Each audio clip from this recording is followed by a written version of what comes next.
All right, come hell or high water, we gotta be here, and I want to do tonight's program, so let's go ahead and get to it. First off, before I get started here, just a brief apology for the background noise. I'm not gonna be able to do anything about that here immediately.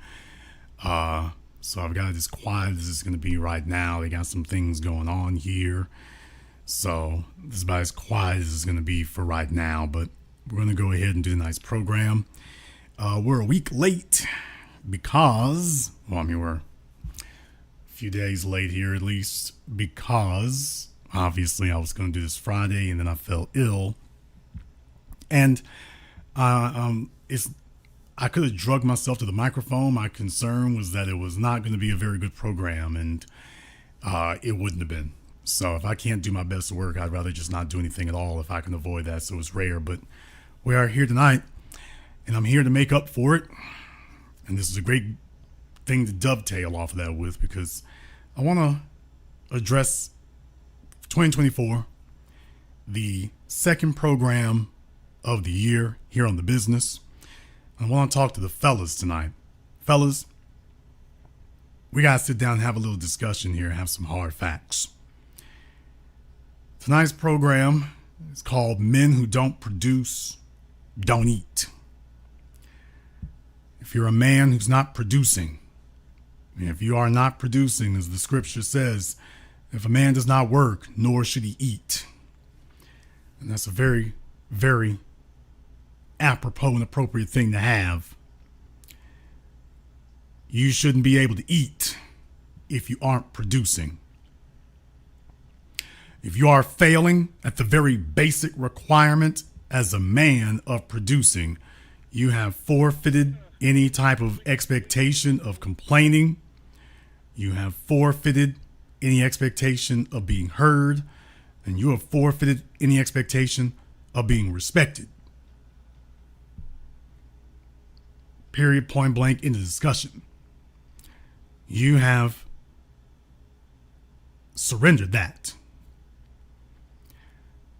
Going into the 21st century here, going into 2024, I want us to start it off understanding something here. Fellas, you're not owed anything. You are not owed anything. Too many of you have been raised with cell phones in your hands and low-down mammies who sat up here and coddled you and neutered you. And now you're looking around and you are saying to yourself, I wish I had or could do what some of these other men can do, the ones who are respected, the ones who got a name, the ones you post pictures and memes of, and you don't have those abilities. You don't have those abilities. And because you don't have those abilities, you feel some kind of way. You feel some kind of way because you're reminded of it every minute of every day.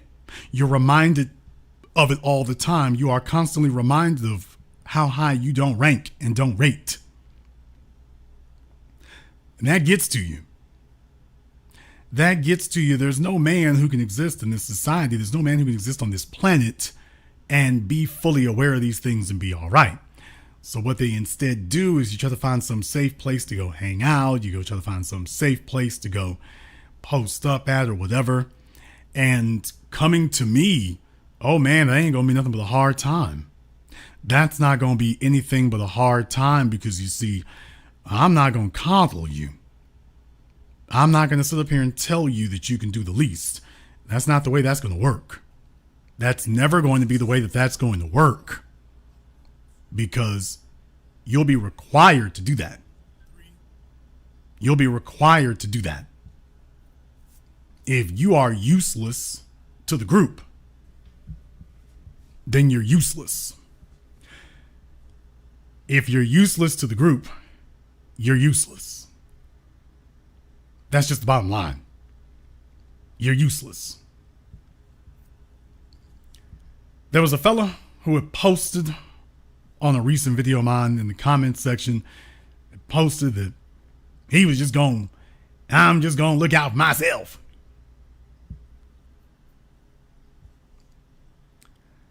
I want you all to understand, First of all, that's the guy who's got nothing to offer whatsoever to anyone.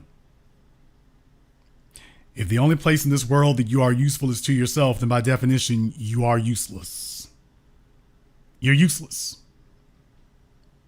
If you do not have utility far beyond yourself, and if we cannot measure that utility far outside of yourself, you are useless. And that's a hard pill to swallow for young men who realize that. They woke up and they realized they don't actually have anything to offer, but they've got demands. They have requirements of manhood. Let me explain to you here. Respect is not just a nifty additive. Respect is essential for a man. And I want to warn you all here in advance, I'm going to get a little bit grimy with it here tonight, but I got to go there because there's a point that needs to be made. So it's going to be a little bit grimy with it, but I got to go there. I want to pull up a graphic on your screen that will help put things into perspective for you here. Right now, this is from Florida Atlantic University, the top 10 most overpriced cities in America.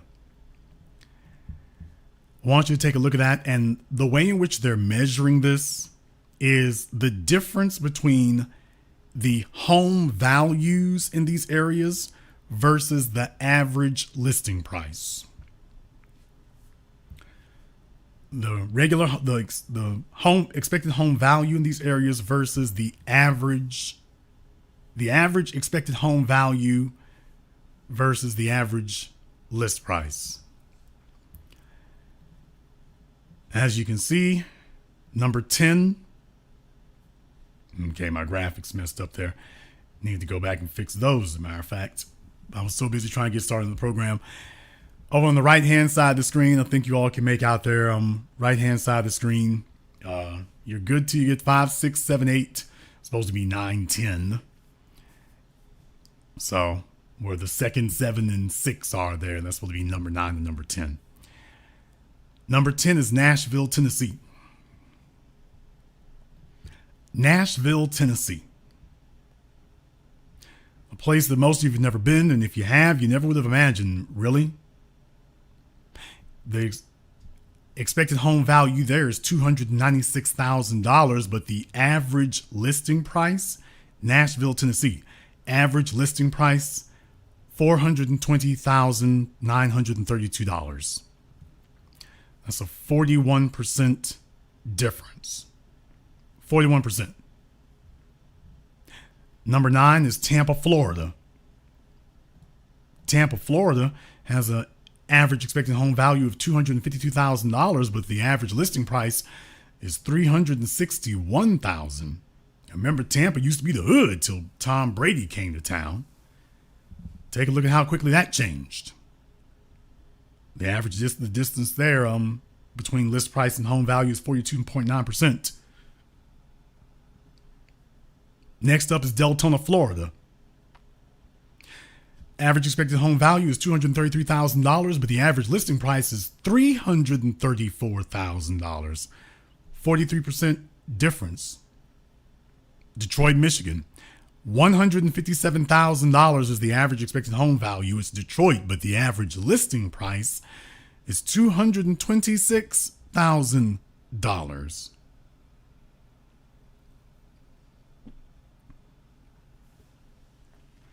So think about that for a few moments.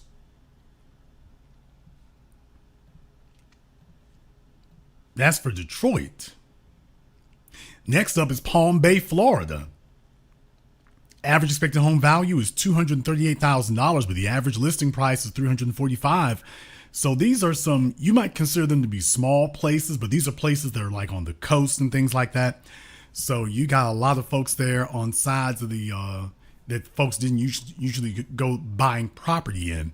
Now they're going and doing that, and the prices are shooting up. Lakeland, Florida. Lakeland, Florida. So even in smaller regions or lesser known areas in Central Florida and whatnot, Lakeland, Florida. Average expected home value, $209,000, but the average listing price is $303,000. Lakeland, Florida is not some megalopolis. Neither is Palm Bay. Next up is Memphis, Tennessee. Now, as you all know, I've always categorized them as the bastard baby maker capital of America. Average home value there is $154,000. But the average listing price is $225,000. So even if you can make the argument that you don't think the home's worth that much, that's what they're asking. Charlotte, North Carolina, brace yourselves. Average expected home value, $240,000. Average listing price, $355,613. Cape Coral, Florida. Average expected home value, $251,000. But the average listing price in Cape Coral is $375,812. That's a difference of 49.67%. And rounding out the list at number one, Atlanta, Georgia. Average expected home value, $236,000, but the average listing price, $357,677. That's Atlanta, Georgia. Great googly moogly. This is America today. And the reason why these numbers matter is because your ability to be respected as a man hinges on your ability to have a solution for and to overcome those numbers. Your ability to be respected and how it will be measured for you will depend on your ability to overcome those numbers. Maybe you don't want to be in Detroit. Maybe you don't want to be in Memphis. Maybe you don't want to be in Nashville. But just understand this is a microcosm of everywhere now. It's a microcosm of everywhere. So you see, when a man is in this situation and he can't get the level of respect and esteem that he needs because he's been unable to solve these problems, just understand, fellas, you can hang out in comment sections and post nonsense if you want to. It's not going to change your circumstance. Men who don't produce don't eat. Men who don't produce don't eat. Men who don't produce will not enjoy full bellies. Men who don't produce are not going to be satisfied. Men who don't produce are going to starve. Men who don't produce are going to have to do without. You will have to do without food. You will have to do without shelter. You will have to do without woman. You will have to do without companionship. Well, let me rephrase that, because actually there will be some companionship available for you here. So let me not exaggerate that. Yeah, here you go, right here. Here your companion is. Oh, not enough for you? Well, no problem here. While we have a whole buffet for you to choose from. We have an entire palette that you can choose from while you're not producing. While you're telling yourself, well, don't worry, I'll settle. And let's be clear, there's a whole bunch of fellas out here that, that's what they're doing, is settling. And I mean settling awfully. Settling awfully. If I am telling the truth tonight, give me the pig emoji in the chat room and hit the likes button for me. It's over 1,500 people in here live in just the first 13 minutes. But I gotta go all the way in tonight. So if you agree with what I'm saying here tonight, give me the pig emoji in the chat room and hit the likes button for me. And if I'm hurting your feelings tonight, if I'm hurting your feelings, if I'm offending some of you fellas here tonight, let me be very, very clear. I don't give a damn. I'm here to kick your feelings squarely in the ribs. I am here to assault and offend your sensibilities at every single level. I'm here to do that because I want you to understand that the environment is unforgiving and there will be no mercy. Although, of course, you can probably go snuggle up with Gilbert Grape and you can go get some comfort over there. But among the men, it's not going to be any sympathy over here. because you're the weak link in the chain. And if you think that the women punish failure, just understand that as the men, we don't even acknowledge the existence of a fellow who can't produce anything. That's why fellows who can't produce are always trying to find some chick somewhere they can get next to. Because a female who is lonely enough will sit there and play mama with you if she's lonely enough. But that's not the way it works with other men.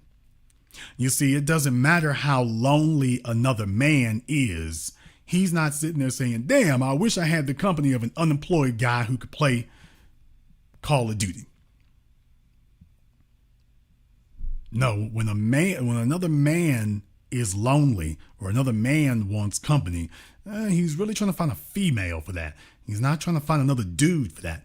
So you don't really have the ability to do that. That's why fellas sit up here and go see if they can go find some chick to go run around with. And they will just find the biggest, most unhealthy, loneliest thing. She's been left in the wilderness so long. And then eventually she gets tired of you. Because that's the only possible outcome. Let me explain to you where this comes from. Let me explain to you what it's really about. Let me explain to you why fellas are going to be upset about this. Fellas, we've entered a season here where you ain't going to get to have these things. There are some fellas listening to me right now. They're very angry. They're very upset. There was a caller into my program last night. He's perpetually sexually frustrated, and understandably so. When your life has been a repeated habitual failure, you look at men who haven't failed and then you get upset. Why do you get upset? You get upset because, for example, the woman next to you, why she hears the voice of somebody here on the internet. And isn't this amazing? She hears more drive, more ambition, more accomplishment, more positive affirmation from a guy she's listening to on the internet than she's ever experienced with you. And at some point, a female gets tired of dreaming. And at some point, a female gets tired of wishing. And then she starts saying, you know what, I would love to have that.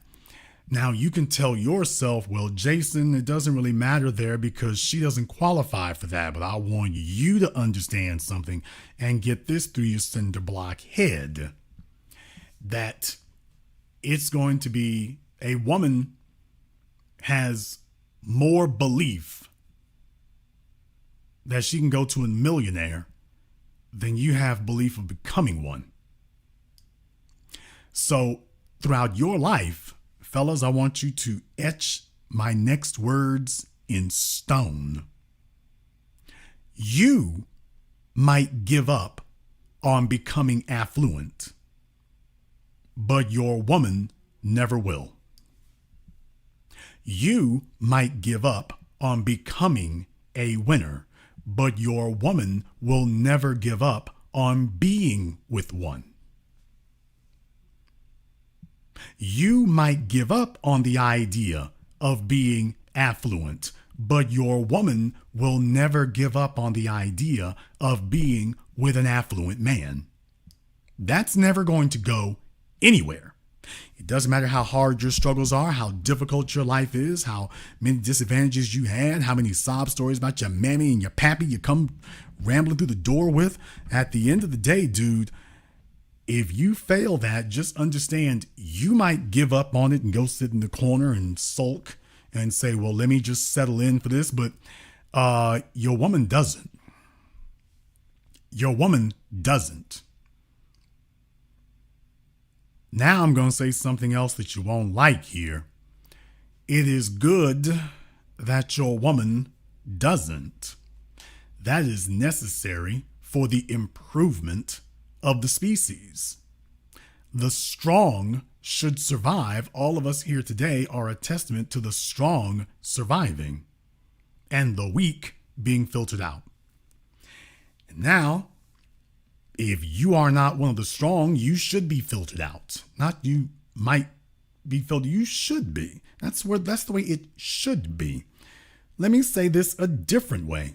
Oh, some fellas gonna hate this. You can hate this, you can despise it, you can whatever you want to.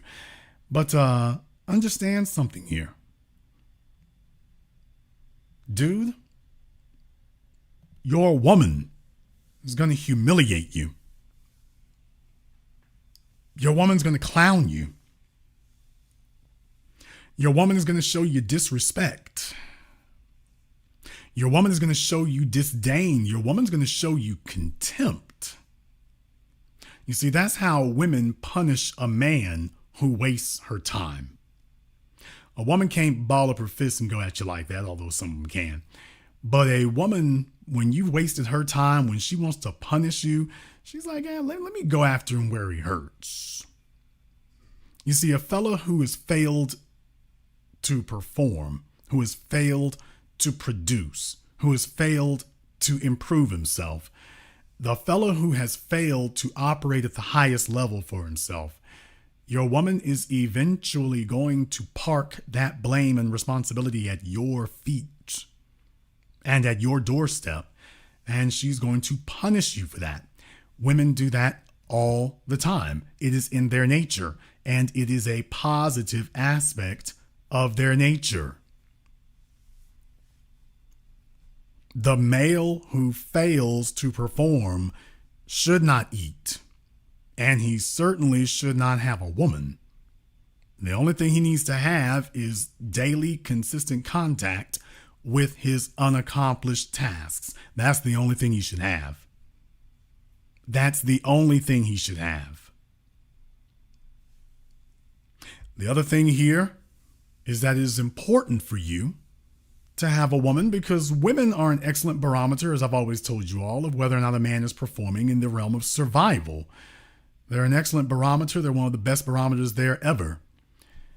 Your ability to exercise power is going to be essential where a woman is concerned. If your power is fake, she will immediately know. And she might not immediately reveal it, but she knows. If your power is real, things go a certain way. If your power is real, the woman you're talking to sacrifices for you. If your power is real, the woman you are with looks up to you. If your power is real, the woman you're with follows you. That's what happens if your power is real. But what if you're a male who doesn't have any? What if you're a male who doesn't have any power because, let's just be honest, you've come to 2024 and you're just a great, big, soft, lazy mama's boy? So you want female contact, but you are not a competent masculine figure. Therefore, you don't qualify for it. But you want it. No, this is why females are supposed to choose a better man. Did you hear that? Hey, fella. You know who you are. Yeah. Your female chose something better. Although, when you really think about it, was it really much of a choice? Fellas, come on now, let's just be honest here. When you really think about it, was it really much of a choice? Some of you may be telling yourselves that, well, she chose another dude. Actually, let's take a look on your side of the ledger and your list of accomplishments. Let's take a look at your list of competence and see, was there actually any choice to make, or was it simply common sense? She had a pile of nothing on one side and a pile of accomplishment on the other.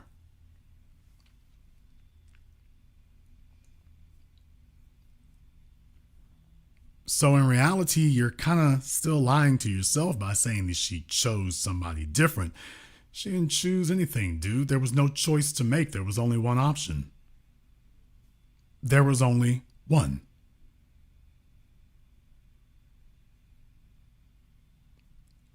In the chat room, Q Savage, I don't know what you're trying to say there. You might want to work on the English language. But if you're saying how many men are really that bad off, if that's what you're trying to say, I've covered this before.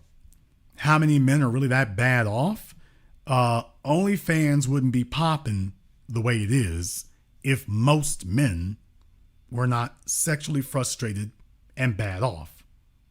OnlyFans wouldn't be popping like it is. Dudes wouldn't be carpet bombing females in their DMs like they do. It wouldn't be like that at all. Every single female listening to me right now, dude, I've done this before, but let me go ahead and just remind you all for 2024. Every female listening to me knows, man, when they pop open their DMs, it's on. Fellas, I'm talking about, I don't care who the fat, old, ugly, out of shape, single mom, STDs, dudes, y'all don't know what's going on in these chicks' DMs. The chick that you sitting there talking about, don't worry, she's the raggedy mud duck, ain't nothing coming for her, so I'm safe to continue being a failure with her because I grabbed a raggedy dog that nobody wants, and that's where most of these guys are today. Most males today are looking for a female who has no options because he doesn't have any competitiveness and he can't hold it. So these guys are sitting up here saying, let me go grab a raggedy dog. And meanwhile, in her DMs, fellas, I'm just telling you right now, we've done this before, but I remember when I had the females throw up the diamond emojis for, by the way, hey ladies, how many of you have had a guy in your DMs in the last 30 days who was literally offering to fly you out, all expenses paid? Offering to buy you things, never met you, just sees your profile on Facebook and is in your DMs offering to buy you things. Oh yeah, and he's serious. Oh yeah, and he's serious. Fellas, just understand, 90% of the females listening in here right now, they're not capping. It's not cap. It's not faking. It's not a lie. They got that in their DMs. They have it in their DMs all the time. Fellas, when you go on Instagram and you see these weird built females, size 16, 18, 22, and they got thousands of likes from whom? Dudes. I want you to understand what's really going on. We have to be honest with ourselves as men that, by the way, you might not be dirty dog dirt desperate, but the average fella today is. The average fella today is desperate. He has no options. This is why you've got so many low down raggedy dudes sitting up here with a drug habit. First thing they want to do is go get his chick pregnant because his whole life is survival sex. If he doesn't if she leaves the door open for him for half a second, he knows he's got to step in and ruin her. He's got to do something permanent to her because he already knows, I can't hold her. I can't keep her. The best I can do is make sure nobody else will get her. Nobody else will want her. I've told you all this now for years. That is the other side of the coin of the single mom bastard baby maker epidemic. These are dudes who sit up here and hobo sex from one place to another because any female they get with, they know it's only going to be a matter of time before she sees what a loser I am. So his whole goal is, let me step in there and try to sweet talk her into having some babies real quick so she can't go nowhere. Let me go ahead and see if I can train wreck her so she can't go anywhere. I'm never going to offer her anything. I'm never going to offer anything. I'm never going to build anything. That's just not in the cards. That's just not on the table. I'm just going to see if, let me just hurry up and get her pregnant. Now, for some fellas, it gets worse than that. Some fellas, now, and there's dudes in here, y'all have seen it. You've seen it. Hell, some of you probably did it. You got fellas here who not only will they get the chick pregnant, they'll get the chick on drugs. Not only will they get a chick pregnant, They will get a chick on drugs. They will get her started with a drug habit. If she isn't doing weed, they'll come bring her some. If she's not doing alcohol, they'll bring her some. If she's not doing heroin or something, they'll bring her some. They want to make sure about that. If he doesn't feel that the grip of degradation is strong enough, let me see how low I can drag her to make sure she doesn't go anywhere. If I destroy her chances and ruin her opportunities so she can't go nowhere. Hell, y'all saw the fellow on here, the passport bro. He's been running around with that young chick now for 10 years. Am I making all this up? Am I making all this up?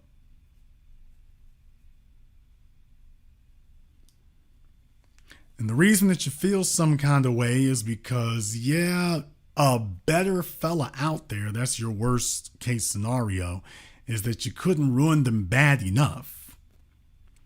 See, there's a trump card that females are willing to play, and that trump card actually is more potent.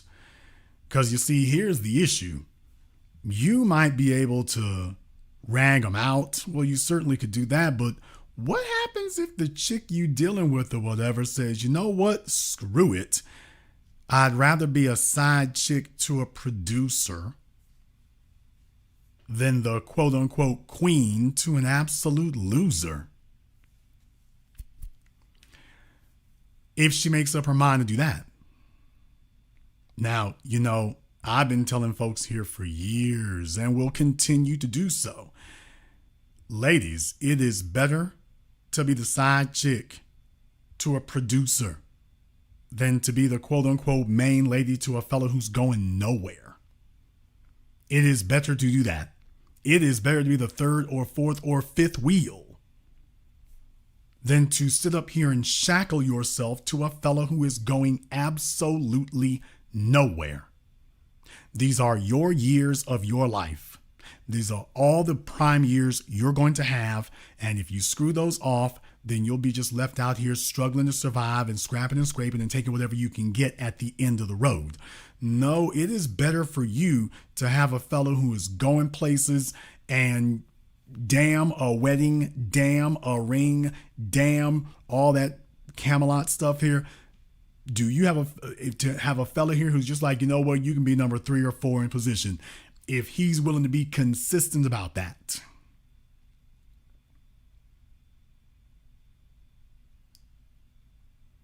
If he's willing to be consistent about that, because I want you all to understand. And I don't want this to be a monogamy versus polygamy or polygyny discussion in the chat room. I don't want this to be that kind of thing, because I don't subscribe to concepts like that. However, I will say one thing. I will say that an otherwise honorable concept can certainly be abused. And if your adherence to quote unquote monogamy is the other side of that is, by the way, and me and this loser get to go skip down the road for the rest of my days.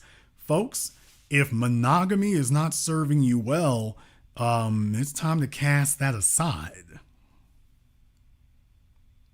If a certain belief system, if a certain practice is not serving you well, it's time to cast that aside. Some of you ladies need to level with where you actually are and what you've actually done so you can actually have some real options. And if you bet on the wrong horse or bet on the wrong horse repeatedly, you're going to have some tough decisions to make as far as how high your life is going to go. You're going to have some tough decisions to make as far as how far and how high your life is going to go. So you'd better be prepared to address that. And what I'm saying to you is right now, the issue is, believe it or not, there's actually an overabundance of females available to unproductive males. So the fellas eating abilities are not really where they need to be already. He's not getting the choicest cuts. He's not getting the best out of life. But ladies, I want you to understand the biggest drug for a man is sex. Sex is the biggest drug that a man can have. It is the biggest sedative that a man can have. It is the biggest opiate that a man can have. A man will completely dismiss and disregard the fact that he is living under a bridge if he got a female to lay up with. Why do you think it is that if you see like a homeless couple, oh, they'll be together for decades if she stays? If she stays with that guy, they will be under that bridge in those circumstances for the rest of her days. For the rest of her days.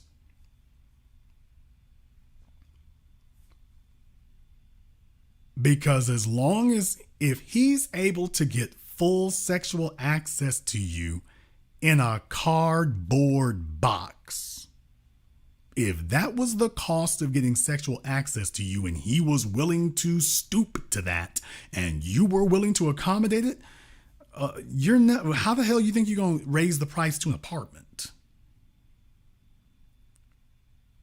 You were sleeping with this man under a bridge. You were sleeping with this man at a homeless shelter. You were sleeping with this man at somebody else's house. You were sleeping with this man behind somebody else's house. That's what sexual access to you cost him then. Now you're going to jump up and you're going to try to raise the price? Just recognize that's not the way that works for the male psyche. Whatever you were allowing to have happen to give him sexual access, far as men are concerned, that's the price right there. Anything else is unreasonable. And that behind that liquor store, that was the price. And as long as a man does not have sexual tension weighing on him along with the other tensions in society, then he'll accept that. As long as a man has enough food and enough sex to not worry about it, he's done. Unless that's already in him, unless he's already got, a higher standard in him. If he doesn't, most of these guys don't, he's done. He's done. I want every female to understand that that's the way that really works. He's done. If you get with Joe Lunchpail and you talk about his personality, if his personality is not competitive enough to keep up with this list on your screen, if his personality is not competitive enough to keep up with this list, just understand you will do a tremendous amount of struggling. You will do a tremendous amount of struggling. And what I'm saying, ladies, is that a man who doesn't produce, he shouldn't get his choice of anything. I'm saying that to the fellas. A man who doesn't produce in 2024, if you don't produce, you should not eat. You shouldn't have. You certainly shouldn't get respected. No, you should be sitting there watching your woman sit in another man's lap. Right in front of you.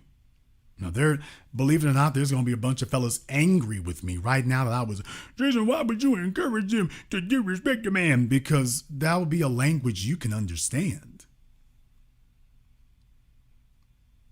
You see, ladies, here's the problem right here. You can't speak the language of motivation and coddling at the same time. You can't do that. If you have an individual who has been hopelessly ruined and coddled, then the only way you're going to be able to fix that is by not coddling them anymore. But I want you to understand that men do not believe that you're going to stop doing that unless you get up and you stop doing it. That fella is not going to believe that you going to take up with another man until you take up with another man. A fellow who has tried to train wreck your life and tried to ruin it, a fellow who's tried to strap you to him with babies and drugs and debt, just understand that was a game he was playing. That was a trick bag. And you fell for it. Now he's going to be like, okay, well, Well, Heifer, you might have figured it out, but you're stuck here now. He's not going to believe that you're going to do anything about that until after you do it. Why? Because it's not convenient for him to believe you're going to do something before then. He put all of his eggs in the basket that you're not going to do anything. You're not going to go anywhere. You're not going to make any changes. So the only way in which you can be taken seriously, you can't call no bluffs. You just got to do it.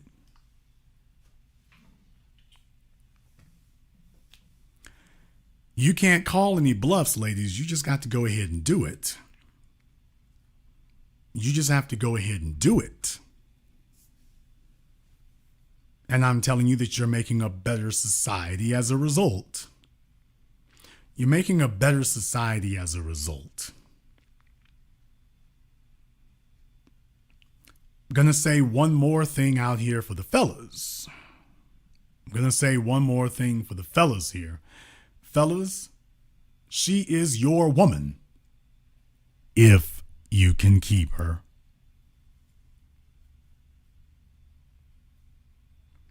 She's your woman if you can keep her. She's your woman if you can hold it down. She's your woman if you can keep her committed. She's your woman if you can stay competitive. She's your woman if you can. But if you can't, I'm just letting you guys know right now, fellas, 2024 on forward here, your broad is fair game. Jason, whoa. Have you been ill a little bit too long? Oh, no. I was going to say this to you before a few days ago. I'm just a little bit late getting to you now, but the message is exactly what I was going to say to you then. Going forward here, oh, no. No, she's your chick if you can hold her. But otherwise, she's fair game. Otherwise, she is fair game. Oh, no. I really meant that. I really meant that. Otherwise, she's fair game. Now, to any man out there, you can have your own standards or your own ideas or your own qualifications. That's up to you. But what I'm telling you is that in this day and age here today, for the uncompetitive male, just understand your broad is fair game. Your broad's fair game. That's it. Let the fellas go ahead and back up the U-Haul and load them up. Your chick is fair game. She's fair game.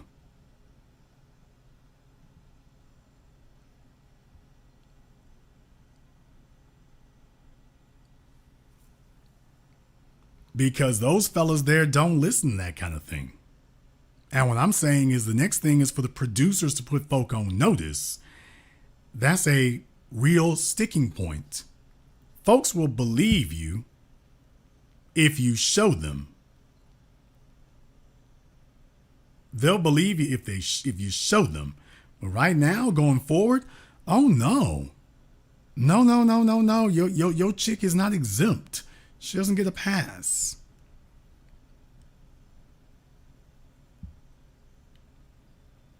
She doesn't get a pass. See, that's what's been going on right now. I want y'all to understand, for the men out here, one of the things that's been happening here, especially among the producers, is there has been, fellas, how many of you have had a code of honor with a damn bum and a loser?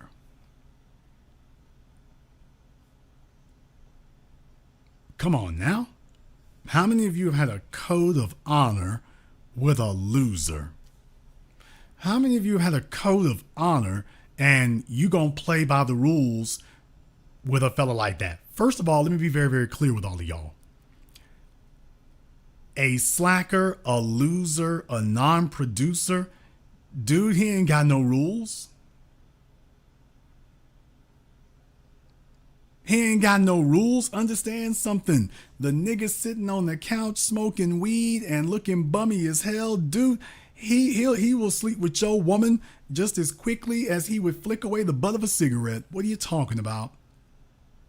What are you talking about? They don't have any rules. They don't have any rules. They're the scavengers. They're the scavengers of society. They don't have any rules. They don't have a code of conduct. They don't have any scruples. They damn sure don't have a code of honor. What are you talking? How the hell are we supposed to maintain a code of honor with a gutless, low-down worm organism that has no code and has no honor?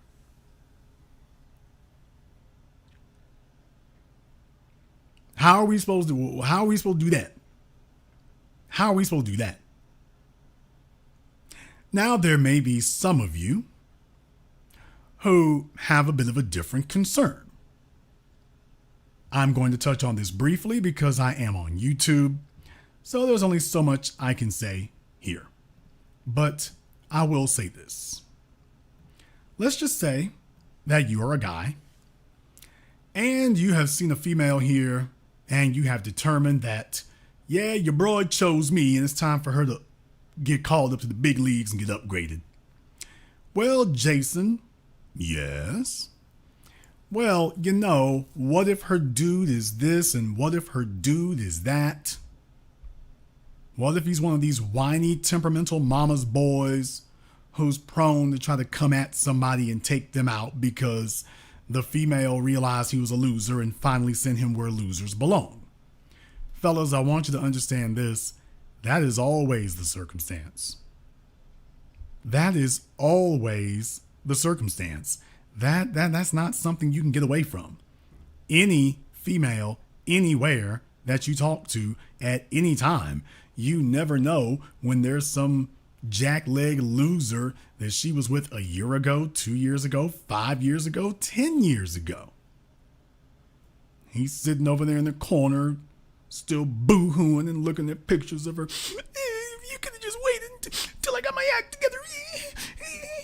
I love you. You took my best years. You just don't understand commitment.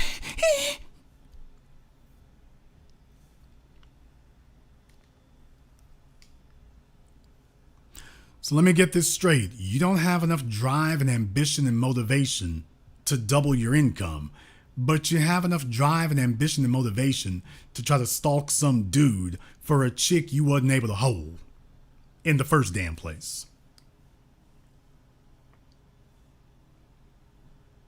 So to the fellas out there, that's what we got candy bars for. That's what we got the candy bar for, and you're supposed to be looking out for that 24/7. That can happen at any time because the desperate, dried out mama's boy is always like that. The most important, he doesn't have anything of value. The most valuable thing he's ever had is that female. He doesn't have anything else. So he is willing to kill or die behind her. Your job is to make sure that if he's willing to go, he's got somebody who's willing to send him. But I want the fellas out here to understand here. You can't let the mama's boys decide which females are available. Think about that for a few moments. If we let the mama's boys and the losers decide which females are available, then the mama's boys and the losers will start just preemptively stalking all the best females, and then you don't want to mess with her. That crazy dude over there like her. No, crazy dude needs to be informed. By the way, whatever you start, we'll finish it for you.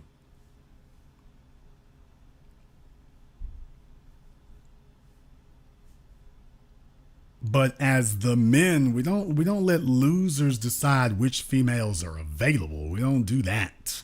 We're the ones who let them know who's available, and what's available for him is zero. Oh, well, I'm sorry. Well, he can have something. I mean, there's something out there available for him. Yeah, I know you dream about this, but you can choose from one of these. Hey, Mr. Low Life, Low Income Loser, you can choose from one of these fine examples of womanhood on the screen up here, because they look about as fit as you are. They look as competitive as you are. Their results are as obvious as yours are. So you can choose from one of these. I don't want to choose from one of those. I'm neither your mother nor your father. Those are your choices. Or you can just be alone. I don't care which it is. But the chick you did have there, by the way, yeah, past tense, you did have. You ain't got to worry about it anymore. You don't have to worry about it anymore.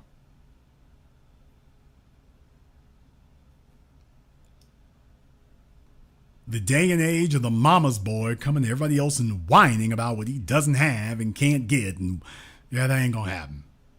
That's not going to happen. Fellas, 2024 on, I'm just letting you know. If you weren't paying attention, if you weren't watching that, I'm just telling you right now, fellas, everything is up for grabs. Everything is up for grabs now. I don't know how to say that to you any more plainly. Everything is up for grabs. All the money, all the cars, all the women, all the rewards, everything is up for grabs now. Everything's up for grabs. You can have it if you can take it, and you can keep it if you can hold it. And if that other fella's chick over there decides, you know what, it's time for an upgrade. It's time for a changeover. I done gave this fella years and years to demonstrate that he's going somewhere. It ain't happening. If you so choose that she should get drafted, so be it. If you so choose that she should get drafted, so be it. But this idea that we're going to have mercy on the uncompetitive, that's a character flaw. That is a character flaw for something like that to occur. That's a character flaw. So I wanted to say here tonight that I've seen some of you fellas here. You're very unhappy with your prospects and females. You're very unhappy with your results. You're very unhappy with what you got to look forward to. And let's just keep it all the way real. Man, it is hard as hell to stay motivated when you coming home looking at something like this, that's what's sitting on your damn phone. It's hard as hell to be motivated when this is what you're working for. I understand it. That's the whole reason of having the cast off females like that is, by the way, yeah, to motivate you to do better. Oh, you don't want to have sloppy Sandy? Well, then do better. Or you can just sit there with her and tolerate the giggles and the laughs and the ridicule that you'll receive. And for a lot of fellas, they'll just settle in for it, by the way. So, by the way, they'll actually just settle in for the ride. So why would you get mad at me for saying this? I mean, you're going to do it anyway. At the end of the day, you're going to have an empty belly. Your ribs are going to be showing, and the female won't be there anywhere. If there is one, she's going to be one thing worth a damn. So why are you mad at me for just saying the obvious? If your female's halfway worth something, she's probably going to get parked up under somebody else. Oh, well, you couldn't hold her anyway. So why in the world would you be upset because I'm just saying it openly here? I'm just saying it openly. And by the way, fellas, the females have been on this forever. It's been the men sitting up here giving other men a pass. Women don't give other women a pass. Women do not give other women a pass. Women don't give each other money. Women don't give each other gifts of any value or significance. And women don't give each other a pass. If your man starts choosing up on her, and he's worth something, she gonna take him. I don't care how long you two have been quote unquote friends. If your man is worth something and he makes it clear to your friend that he's ready to swap out and that he sees your friend as an upgrade, then get ready, because here it comes. Women don't sit up here and play that game with each other. If your man wants her, she gonna give him his shot. She gonna give him his shot. Women don't believe in making space for struggling chicks. They don't do that.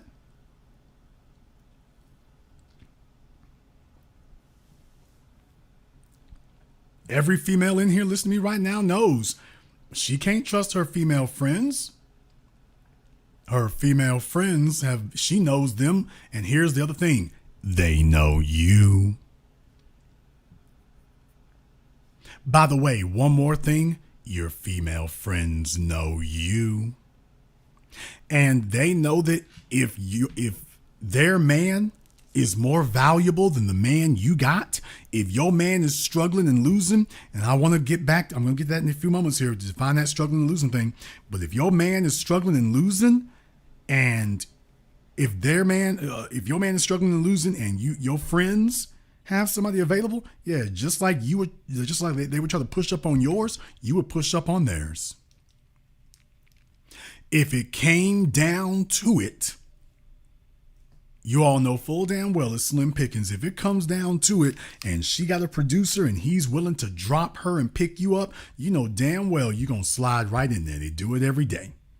They sit here and yell and scream about what they wouldn't do, and they do it every day. Shout out Keke Palmer. They'll sit here and swear to you on a stack of Bibles about what they wouldn't do. And then if the circumstances were that bad and if the opportunity presented itself, there they would be. Now, I want to teach the guys something that you may not be aware of here, or you may not want to understand because it is inconvenient for you to understand it. I want to define for you what struggling means. Now, this is going to hurt a lot of damn feelings because a lot of fellas have heard me talking about, oh, you are unproductive and you're struggling and you're losing and this, that, and the other. I want you to understand what that means. Hey, fellas, struggling is simple to explain here. Struggling is dependent upon what your woman has actually been able to acquire. It is dependent upon what she is actually able to acquire.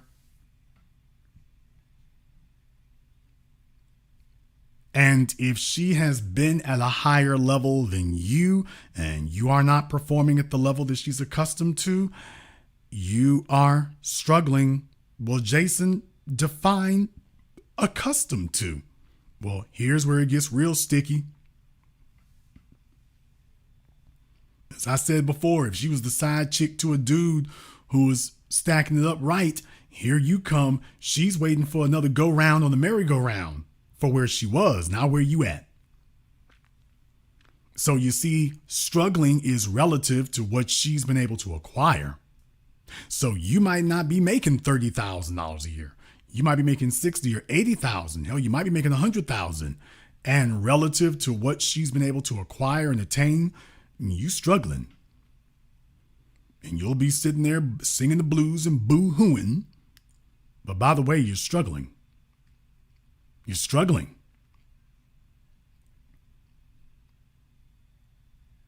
You also have to be cognizant of what the market says for your female because, fellas, can we just keep it real? Some of you grabbed a chick who appreciated in value. She appreciated in value and you've been sitting there still trying to pay the original list price. So that's another thing to watch out for. You got a chick, if she's appreciated in value and she's been giving you time to reflect what the marketplace is saying, we ain't gonna do that. Okay, just understand you're playing Russian roulette. But whether a fella is struggling isn't so much a tax bracket anymore as much as it is what is she accustomed to, what's she been able to get, what's she been able to acquire. Now she's going to compare you to that. That's why if a chick used to be sleeping with an NBA player, guess what she thinks she is worth? Well, you can say she was just the layup. You can say that all you want to, but here's the problem. She was able to get that far. 99.999% of the population isn't. She was able to get that far. She was able to get there. So guess what that looks like? Now, unless you can convince her that Mr. NBA player was just a fluke, unless you can convince her of that. Now, in most cases here, these chicks are they got passed and tossed and that was it. But if your chick was getting the Zion Williamson treatment, if your chick was booed up with a Zion Williamson and dude was throwing dollars and upgrading and this, that, and the other, oh, dude, she gone. She gone. You're never going to get her to see a fella making $100,000 a year as a come up ever again. That's not going to happen. She'd have to be like Stacey Dash, just be all the way crashed out and down and out before she says that. Not going to happen. Not going to happen. Not going to happen.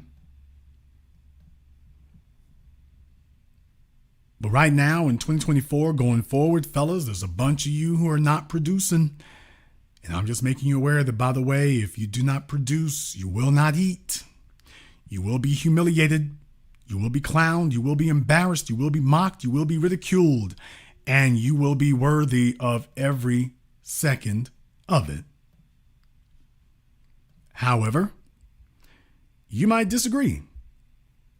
Therefore, the telephone lines are now open. And the number is 646-787-1933. That's 646-787-1933. Your personal access code to the program that all your favorite YouTubers love to hate watch. This is the one. Also going to go ahead and see if I can kick the Zoom link up here as well. See if we can go ahead and do that. And you're invited to join us on Zoom also. Please keep in mind, only thing we require here is that if you're going to be on Zoom, Zoom does get priority. Just please make sure that you have your camera and your microphone turned on. That's all we ask. If you do get on Zoom without camera and microphone on, we're just going to assume that you're trying to troll, and permanent vacation. And that's the way that will go. But if you want to be first in line here, we'll go ahead and make that available for you. Go ahead and toss it up here. All right, we got that going here as well.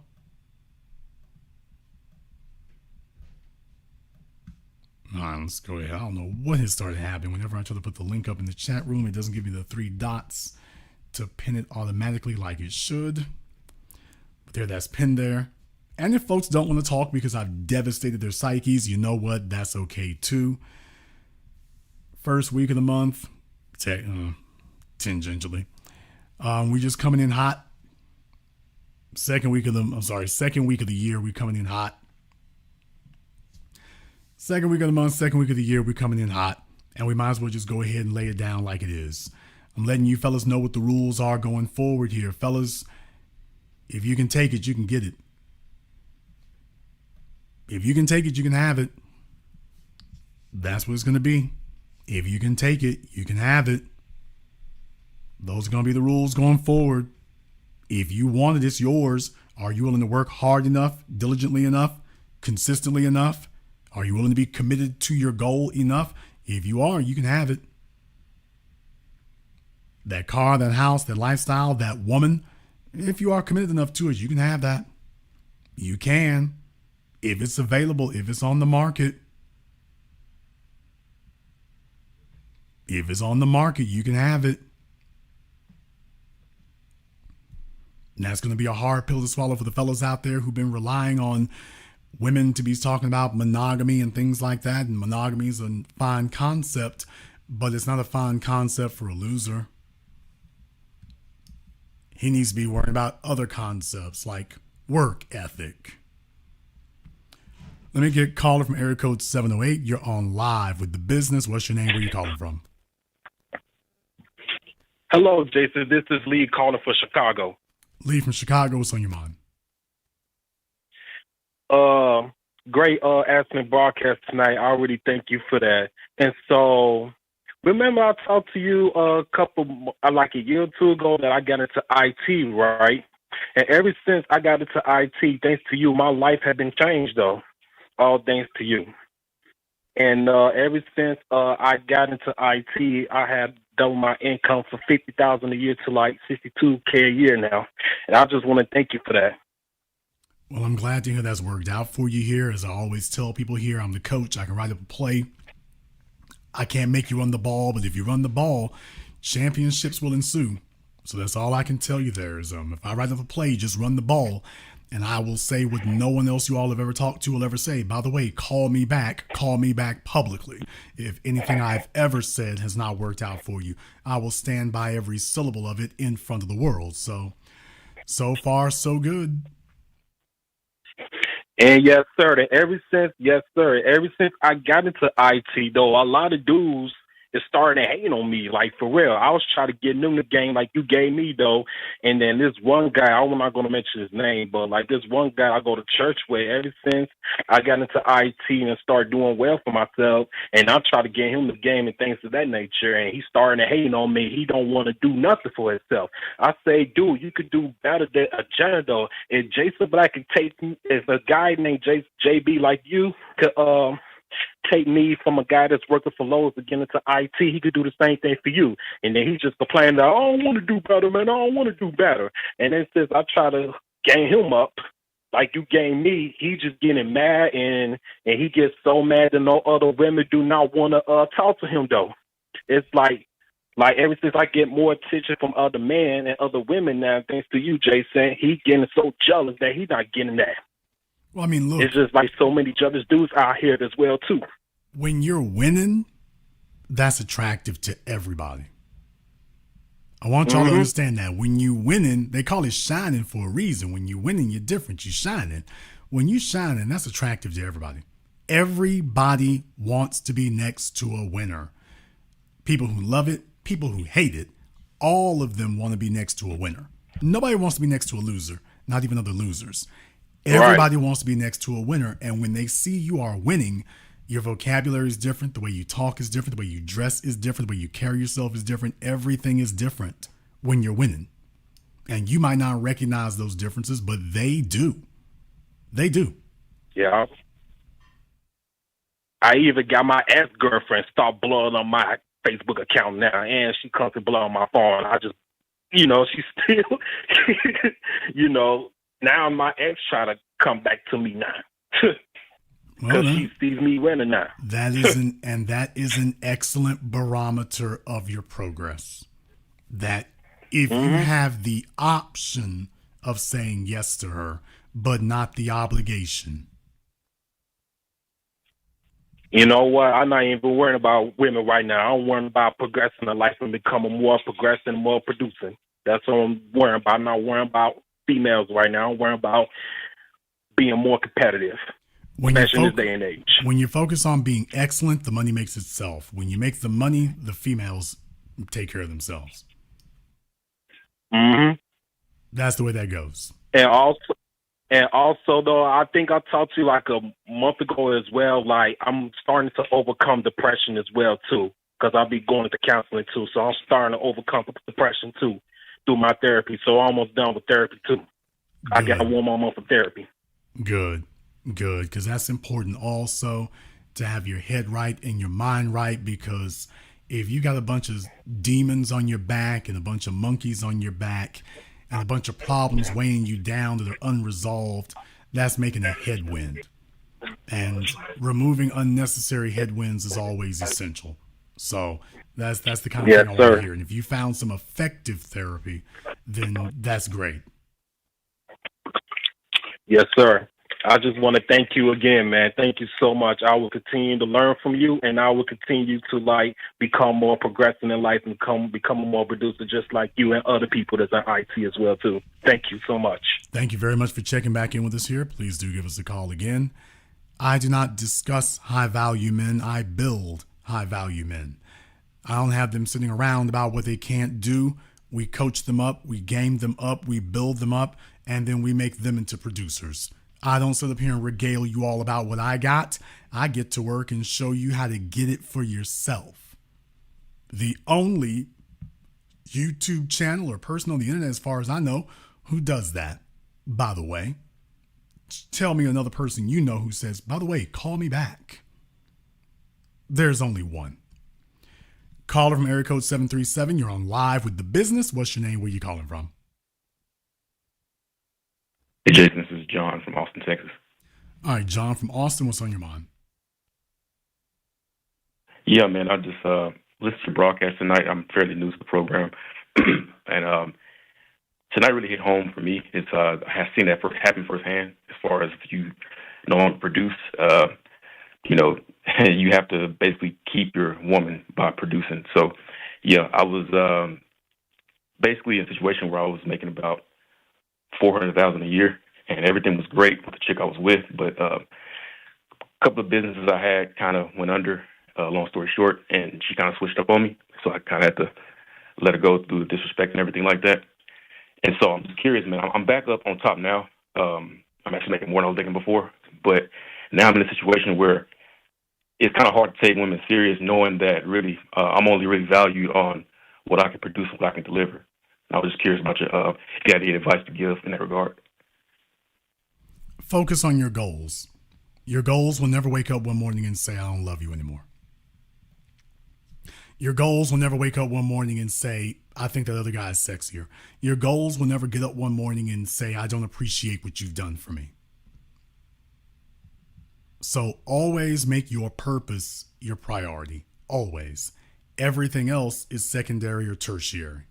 But always make that your priority, because that is the only thing that you are 100% invested in, which is also 100% invested in you. Your goals and your purpose is 100% invested in you. It will not be given to you, but it is all yours. You weren't born with that woman. You weren't born with those kids, but you were born with your purpose. Now that you were born with, and no one can take it from you. You can give it up, but no one can snatch it from you. So first and foremost, focus on that. Once you do that, then everything else gets put into perspective. So you will still have women in your life. You'll still have, recreation in your life, but they will all be put into the perspective of, okay, how does this affect my purpose? Does this get in the way of the purpose? Is this watering down the purpose? So all those things will finally be in their proper context of whether or not they're impacting the most important thing of all, your purpose. So that is what will determine the quality of female you have. You take a look at your purpose, and then you see whether or not she's a net positive or a negative. And then that will decide how or if you even deal with her. You have a job. Your employer is not focused on being your friend. Your employer is focused on their purpose. Whether or not you're a happy employee is a bonus. Whether or not you're a productive employee, that's the priority. That's essential. So as far as females are concerned, or anything else for that matter, my answer is going to be the same to all of you. Keep your eye focused on your purpose. And that will determine the people you have around you. That will determine if you have them around you. That will determine if you have that female around you. And if you do, it will determine what her purpose or her role in your life is. And if she's not contributing directly to the purpose in a meaningful, tangible, substantial way that you can measure and see every single time, not something you got to talk your way into and use code words for, it's very clear and obvious she contributes to your purpose the way you contribute to your employer, well, maybe you got something. Other than that, you can take it or leave it. And that's the way it has to be. Now, if you want to have just a cool chick to hang out with, that's one thing, but here's my problem with me advising you guys of that. A lot of y'all get carried away, and that chick understands you going somewhere, so your focus is on just hanging out with her every once in a while, but her focus is on locking you down. So next thing you know, she's trying to throw her legs around you every chance she gets. Next thing you know, you're distracted from your purpose. So for a lot of you, I'm not able to trust you to remain disciplined long enough or well enough to not allow that to happen. If I thought it could, you'd be okay. Usually when you all get in your late 30s or 40s, you kind of deal with that a little bit better. But until then, I can't really make that as a primary suggestion. Yeah, it's actually a trap I ran into. It's real easy when you start making some money, man, and you finally get a chick that you feel like you're really into, and you stop going as hard as you used to, and then she punishes you for that. Maybe subconsciously, I don't think she did it on purpose, but that's just the nature of it. And I guess it's got me in the mindset now where first of all, it's hard to find women that I want to spend time with that actually can add more value. You know what I mean? Like outside of having fun, like a lot of them that just look good and everything like that. That's cool and all, but it's more risk by me just kicking it as opposed to me just focusing on my purpose. Well, look, the more valuable you fellas become, the more qualified a female is going to have to be simply to keep your interest. What used to satisfy you no longer does. What used to keep your interest no longer does. So going forward, just understand, yeah, you say it's becoming harder to find the females. Yeah, because your standards have risen. You got a lot more to give, which means you also have a lot more to lose. You have a lot more to offer, but you also have a lot more to lose. So yes, the quality of female that you require is now radically different from what it used to be.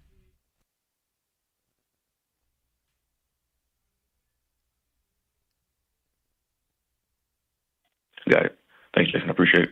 Thank you very much for giving us a call tonight here. By the way, y'all, I thought the Princess Zamunda had left, and talk about losers, but I thought the Princess Zamunda had left. So I'll be glad when his migrant check runs out because, yeah, we need some liberation from that is what we need. Shouldn't you be over there in Zimbabwe trying to see if you can liberate a village, nigga? All right, let me go ahead and see if I can get my man Prince out of Richmond. What's on your mind, brother? Hey, Jason, I want to just to be clear for the young people, what women would you consider to be off limits? I know, assume married women, but what if they have women that they're associated with? I mean, if guys they're associated with that might know a woman or whatever, women don't show any mercy. How should men navigate through that? So if this is a chick that maybe one of your boys used to kick it with back in the day, or they on the rocks, or a guy you just know. How do you navigate that if you may know the guy? Well, obviously I'm not a big proponent of breaking up people's marriages or relationships. I'm not a big proponent of that. Although by the same token, if it's already broken, well, I guess I didn't break it. I'm not a proponent of talking to married women. It tends to be a logistical issue there. I certainly, if I was able to take you from your husband, I would certainly never marry you. I would never do that. If you were willing to leave him, then obviously I can see what's going on there. I'm not holding it against you. I'm just saying, by the way, let's not call it something it isn't. Let's not call you something you're not. But let's just say we got a situation where old girl, for whatever reason, bet on the wrong horse, cashed in the chips at the wrong time and whatnot. Dealing with a fella here and she was naive or whatever, and she's like, okay, I've had enough of this. If she makes it clear she's trying to get out, I'm not going to tell her to leave him. That's not what I'm going to tell her. Same thing I say to the folks who call in here. Well, if you weren't with him, maybe you'd have other options. Right. Because here's the thing, Prince. My woman ain't going to talk to you. Right. I'm listening. I want y'all to understand. My female's not going to talk to you. I don't give a damn what you say. I don't give a damn what you roll up in. I don't give a damn what you're wearing. My chick is not going to talk to you. She's not. On account of the fact that no matter what you say or do, she's going to have the option of talking to me. So I'm not worried about you trying to push up. That's what niggas going to do anyway. Right. They're going to try to push up anyway. I'm not worried about that. I just want you to understand that about the standards I've chosen, she's not going to talk to you. On account of the fact that I've made my imprint, made my impression, and made sure that I filled all the holes that I need to and checked all the boxes I need to. A fella who's sitting up here trying to check one or two boxes and leave the other 10 blank, he's hoping he can rely on, Camelot and fairy tales and love and all that right there. And all I'm saying is that, look, those are the rules of the game. And if your grip isn't authentic, your chick is going to be putting out feelers. If she was a hoe when you got with her, she's going to keep her options open, dude. But if she has outgrown you, yes. Oh, hell. Come on, Prince. You know the rules. Yes. Prince, you know the rules. Yes. You know the rules. Every nigga out there know the rules. If you met your broad and she was a strong 6, but then you put the money where it need to be. Next thing you know, she kicking an 8. You done took her and put her in the gym, and she's looking right, boy. She wearing the hell out them clothes. So, well, she ain't no 4, no 6 no more. She's a whole 8 now. Okay, if your chick has become an 8 and you still feeding her like a 4, okay. If your chick has turned into an 8 and you are still giving her 4 benefits and 4 rewards, just understand you made a choice. If you cannot see and accept that she has changed, if you are refusing to acknowledge that, then just understand that's going to be a problem. Because just like you, Prince, if your chick got with you and you were a 5, and then Prince get out here and get to getting it, and the money is stacked up and everything else come together, next thing you know, Prince is an 8 or a 10. Okay, how's she going to keep sitting up here treating you like a 5? Can't do it. Rules and change. It's like, hey, baby, that's where I was. This where I'm at. I'll be the first one to tell y'all when I had my businesses and stuff and whatnot. I mean, I always talk about Miss Size 12 ass and size 6 waist. But the truth of the matter is, I mean, I've mentioned this before, it was already really doomed to failure because I was never going to be there. Not forever, because there were problems. I had outgrown her. My aspirations had gotten bigger, but my work ethic had suffered on account of I got complacent. But I had outgrown her. And that's why after all that happened, I never tried to go back. I've outgrown you. There's nothing for me to go back to. No insult, no offense. Baby, there ain't nothing for me to go back to. You were okay when I was a naive kid out of college, and I didn't really know what to do with a couple $100,000. You were all right then. You're not all right for a 40-something-year-old handling that kind of money plus. You're not okay for that. You're not suited for it. My needs, not my desires, my needs have expanded, and you never did. And I don't hate you for it, but I can't keep you. You're not suited to be here. And at some point, I got to put somebody here who fits. And that's just math. That's not my opinion. That's not my feeling. Baby, this is just mathematics. If you don't fit, I got to get a tool that does. On account of the fact I'm going somewhere. And I am not going to give up my mission and my purpose for you. And that'll be a hard pill to swallow because, I mean, you're thinking it's like, okay, he accepted me at this point, so I'm all right. You're all right for where I am. But you see I've changed. You see it's gotten better. You see I'm different. You're with a man who is evolving. Are you evolving? Or are you the same person I met? Because what you like about me is I'm a different man than the one you met. Okay, then does that also not mean that you have the obligation to be a different woman? Different is defined as better? Okay, if I'm getting better, why is it I have to get better, but you get to stay the same? So you're going to get increasingly better benefits, increasingly more benefits while staying the same. My burden is getting heavier. My tasks are getting heavier. The obstacles are getting bigger. You get to get more benefits and be the same person. No. If I've changed, you better be keeping up with me. I'm not promising you that I will leave. What I'm promising you is I could. Yes. There's no such thing as a comfort zone. If you're going to be in these type of relationships, you're going to be in a productive relationship because it's not stagnant. You're always moving.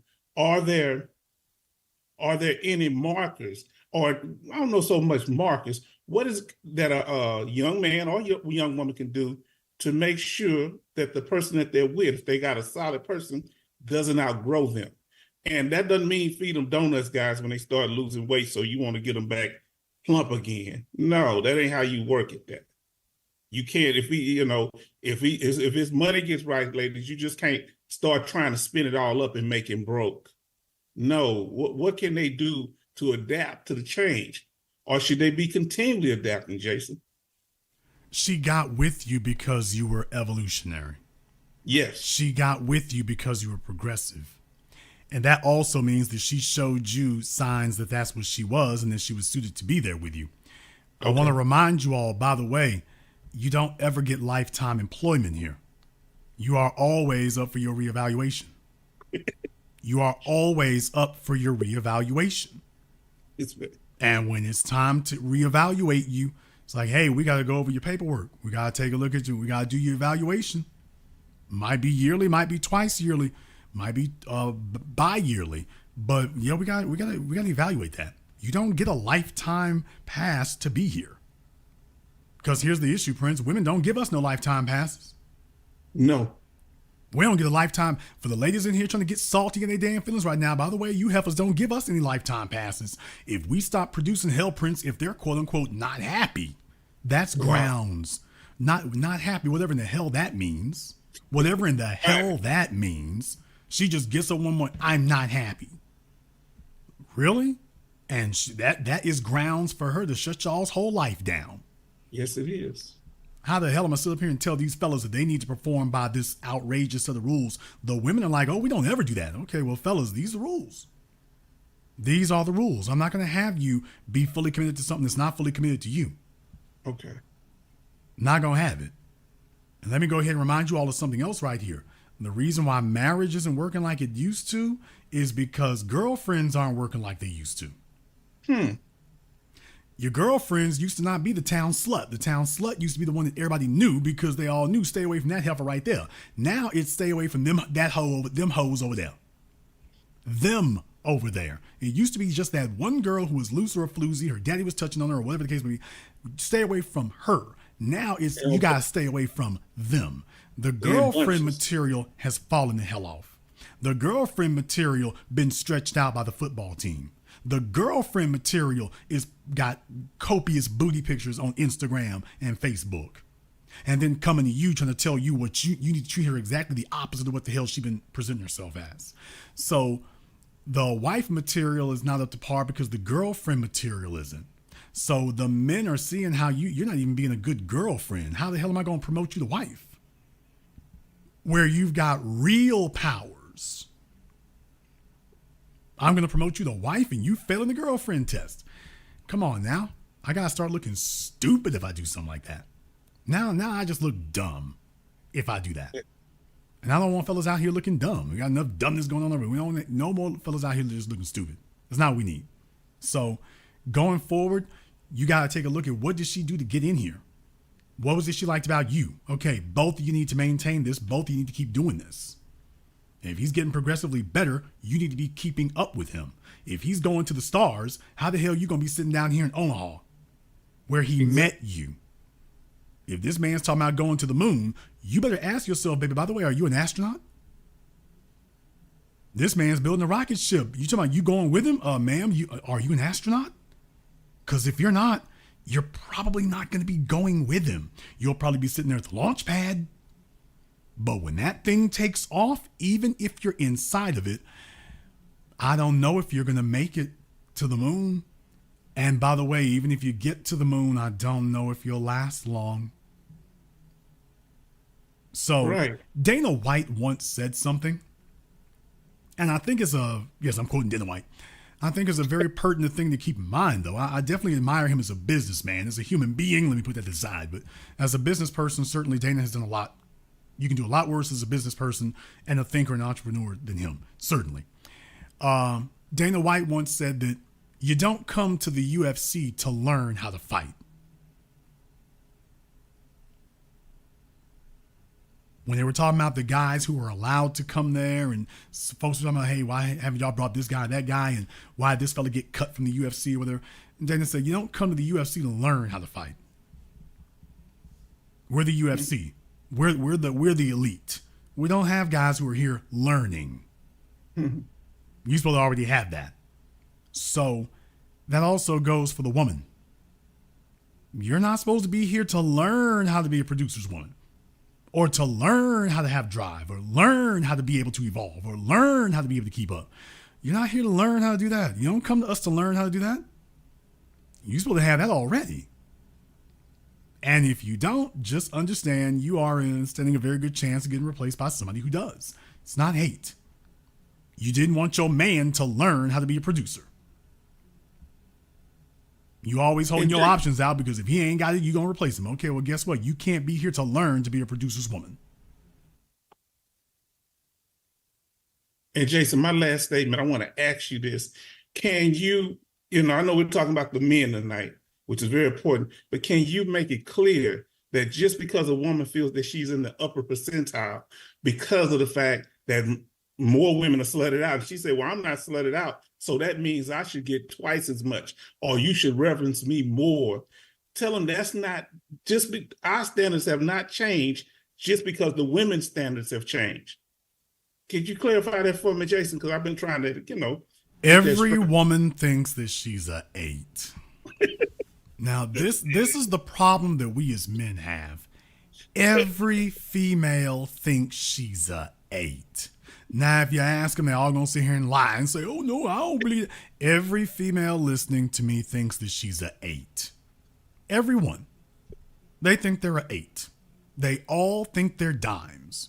Whether they're 18 or whether they're 78, they all really do believe that they're dimes. Oh, they believe it. Oh, absolutely. Now, that. there are various ways that they massage it and rationalize it. It usually just goes, now here's the biggest one you're going to find, even on the chicks who are grossly overweight, single moms, STDs, so whole 9 yards. What they say to themselves, just remember there's an internal conversation they have with themselves. No, they don't have this conversation with you, but this is a self-talk they're constantly having with themselves. And what they say to themselves, ladies, I gotta read y'all's mail because you know this is the damn truth. What you all tell yourselves in your self-talk is, well, yeah, I mean, I might look like a 4, but if the right guy motivated me and I went to the gym and got my hair done, I'd be an 8. So I really am an 8. I just haven't been motivated to show that I'm an 8. So that's the rationale that they use. That's the rationale that they're operating under. They don't tell you that because they know it's going to invite an argument and they don't want somebody bursting their bubbles. They're not going to say it to you like that. But women today, that is what they think. That's that self-talk in their heads as well. Yeah, I mean, I might not look like an 8, but if I go to the gym and work out and all these things, they ain't going to do. If I did that, I would be an 8. Therefore, I am an 8. I'm an 8 now. So now you, with your income, Prince, you don't get to be an 8. At $36,000 a year. You don't get to, well, I could make $150,000, so I'm really an 8. She's going to be like, nigga, you a 4, come back when you're an 8. So just understand that every female thinks she's an 8. So most of these things, it's not even worth discussing because she's not going to be honest with you. Because it's not in her interest to be honest with you. Because she can't afford for that to be the truth. Recognize what I'm going to say. She can't afford for that reality to be the truth. Women know what the level of benefits that a 4 gets. Women know the level of benefit that a 4 gets. They know it, and they don't want it. Their whole life is organized around avoiding that. Every woman knows how a 4 is the pits. A 6 ain't nothing. So yeah, no, I'm not no 6. I'm an 8, I'm a 10. They know the only chicks who really get benefits are the 8s and 10s. And that's what they want. So she can't afford for her objective reality to be you a 4, you a 6. She can't afford for that to be her reality. So if she can't afford for it to be her reality, Prince, how the hell are you going to get her to accept it? How are you going to argue her into it when her survival and her worldview depends on that not being the truth because she wants more? How are you going to get her to accept, but this is where you at? So she may sit there and tell you sure, but she doesn't believe that. Because she can't afford to accept that as reality because what you're telling her is game over.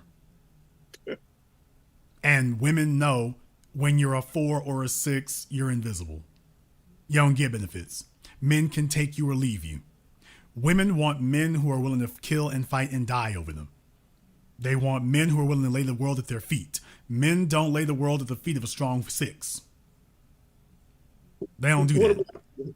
What about hard-working, ugly chicks? Some of those chicks can pull a guy. They highlight their other assets. You know, if they have a banging body, or if they cook game, or they cooperative. But women can make adjustments, but you know, The issue like with that is you can say she's a hard faced chick or whatever, and she can pull a guy. The question is, can she pull the guy that she wanted? there you go. Because if you aren't the guy that she wants, then as far as she's concerned, she's settling. Wow. Even if you're the best she qualifies for, even if she's never been spit on by anything better than you, if she has decided, you know, you're not really the guy I want, I think I'm worth more than this, then she is, as far as she's concerned, being with you is settling. With her size 16 waist, with her 3 bastard kids, with her messed up skin, with her messed up hair, being with you is settling. On account of, well, if I went to the gym and then got my hair done, I would be at, all right. Potential. Well, dude, I mean, but the heart wants what the heart wants. It wants what it wants. And at some point, she wants that princess game. At some point, she wants to have that experience. Just like every man wishes he could pick up that Vince Lombardi trophy at the Super Bowl, every female wants that Barbie moment, dude. Why do you think these chicks are out here, I mean, slutting their way around the world to get in the G-Wagon? As men really discount that. Like the G-Wagon, that's really the Barbie mobile. Exactly. And these females ain't let that go. That's the Barbie mobile for them. That's a status symbol for them that they've been waiting their whole lives on. So what I'm telling you is she's not going to let that go. If she feels like that's where she's supposed to be at, if you cannot do that, if you can't give her the whole package that she says she's supposed to have, oh, I'm doing you a favor just laying up with you because in reality, I'm settling. I'm settling.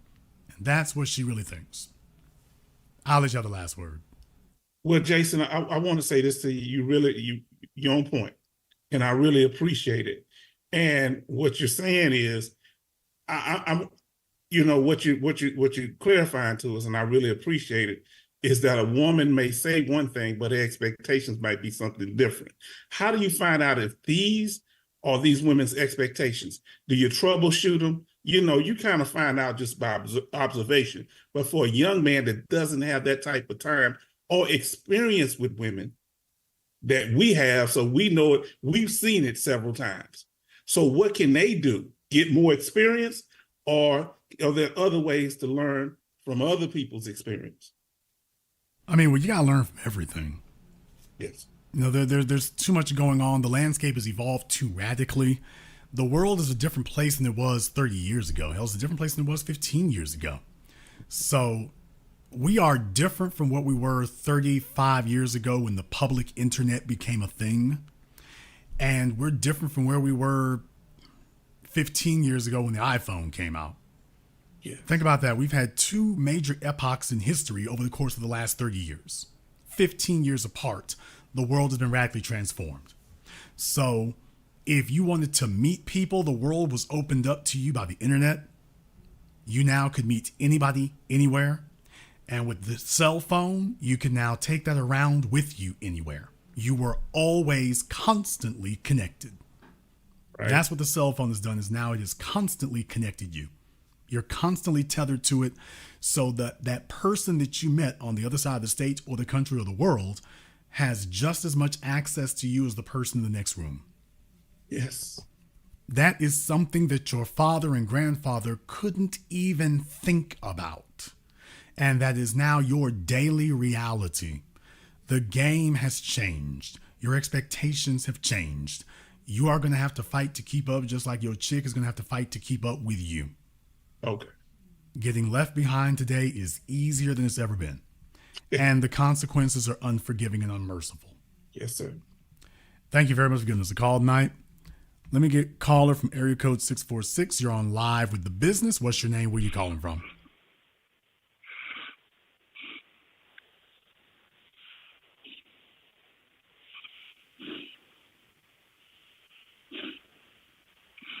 Somebody's narcoleptic uncle. right, somebody call the sleep number, people. Call from area code 617. You're on live with the business. What's your name? Where you calling from? Hi, it's Michelle from Boston. All right, Michelle from Boston. What's on your mind?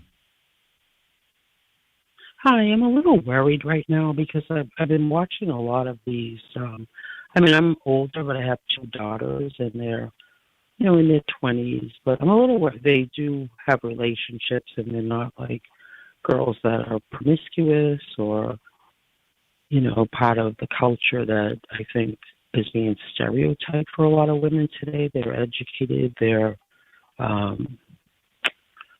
pretty much, I'd say, they're raised with values, and me and their father have been married for over 30 years, and I think some of the problem today is the media is stereotyping a lot of certain ethnicities, and I think that so a lot of times young men are having, and they're listening to a lot of these, I'd say, red pill or manosphere content creators to where they think that all women are the same, like after their money, or they're less likely to want to get married or have relationships.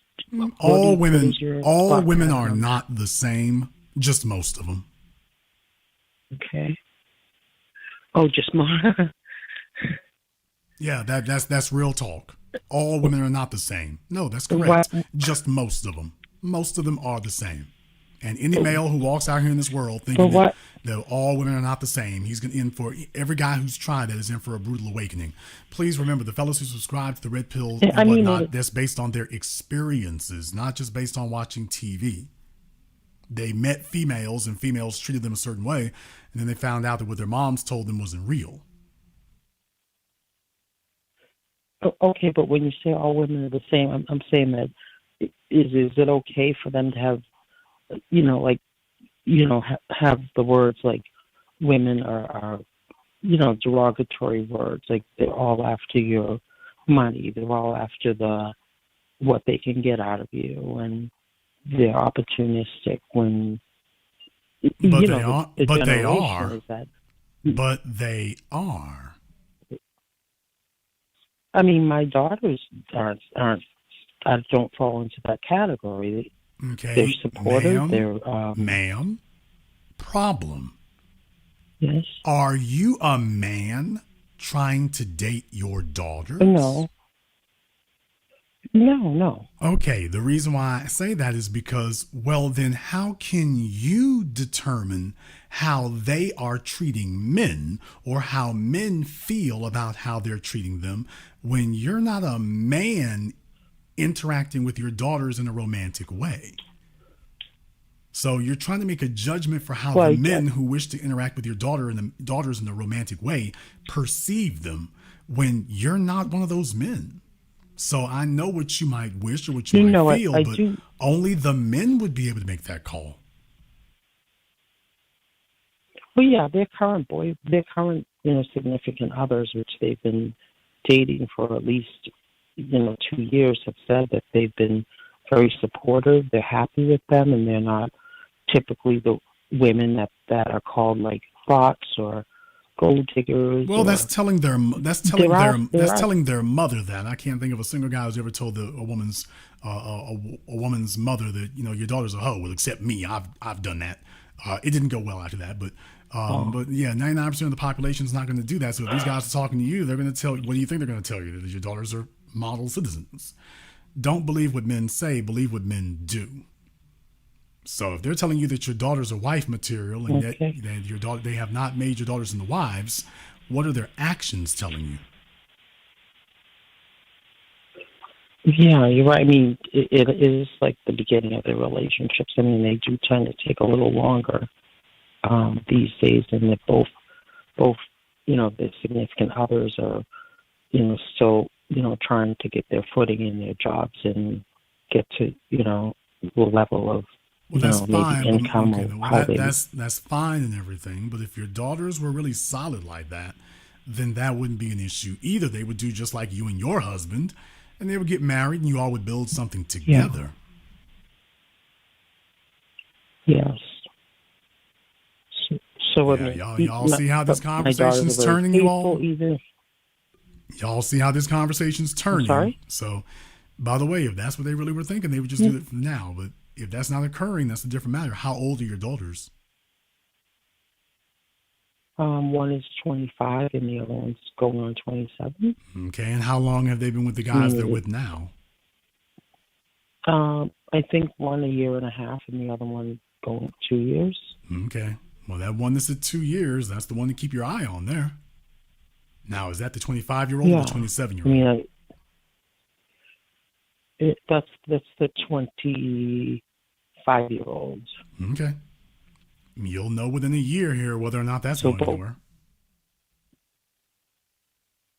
Yeah, I mean, I think that maybe to me that my daughters are kind of like in a way they're kind of a little bit more like the women of today. Like I kind of preach marriage, There you having go. grown up in a household and with grandparents and a mother and father that were First, she married said all for that over stuff 50 before, and years now or it's like, 60 okay, we years. tiptoeing around, and now the real thing's coming out here. So, like I say, definitely men we usually put a fair market value on these things, especially if a guy's trying to build something. So as far as your daughters are concerned here, like I say, if we hear a certain kind of music out the cell phone, if we see a certain type of dress, if we take a look over their sexual history and see a certain type they don't of dress dude, that way. okay. Lie. All right. Like I say, without seeing. No. My younger daughter, no. The I'll tell you, the younger one that I'm discussing right now, she's she's a accomplished scholar. What if you size mention does she another wear? guy to her, What size does she wear? she's a size. I'd say she's a size 4 right now. She's a bit on the thin side to me, but size 4. She goes to the gym every day.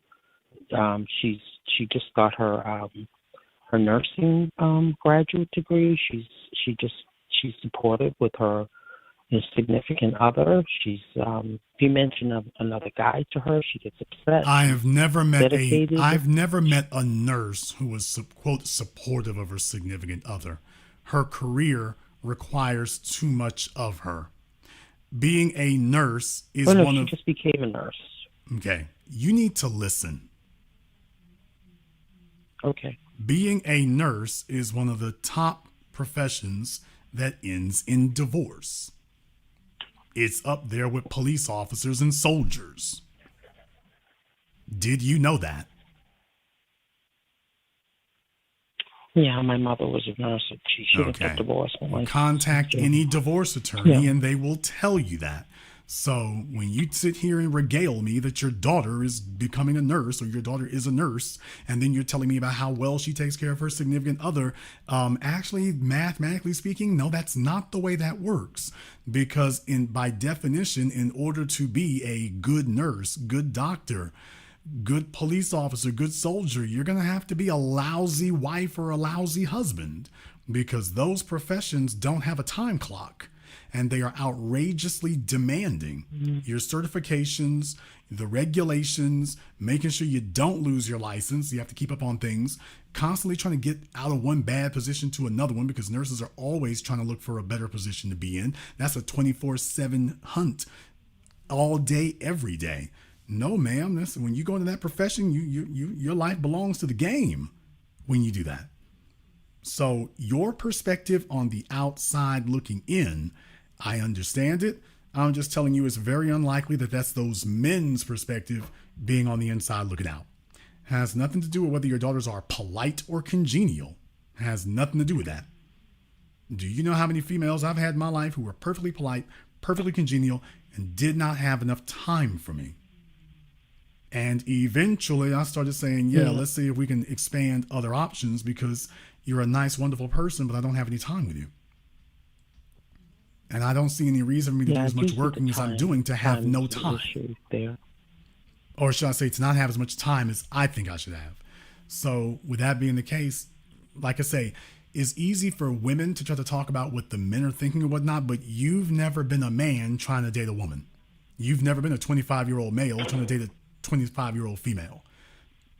You don't know what that's like. And what as long as the fella's got sexual access, that tends to be a pacifier.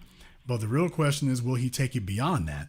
Well, if he hasn't seen anything that assures him that it's worth that level of expenditure, he'll probably just keep it a holding pattern where he is. And this has nothing to do with whether or not. What should she do? What should she do? First of all, first of all, here, she should make sure that she's with a guy who's serious about her. But that's only going to depend on the level that she's serious about him, because if your daughter is not wife material, that's a wasted question. What should she do? What does she qualify for?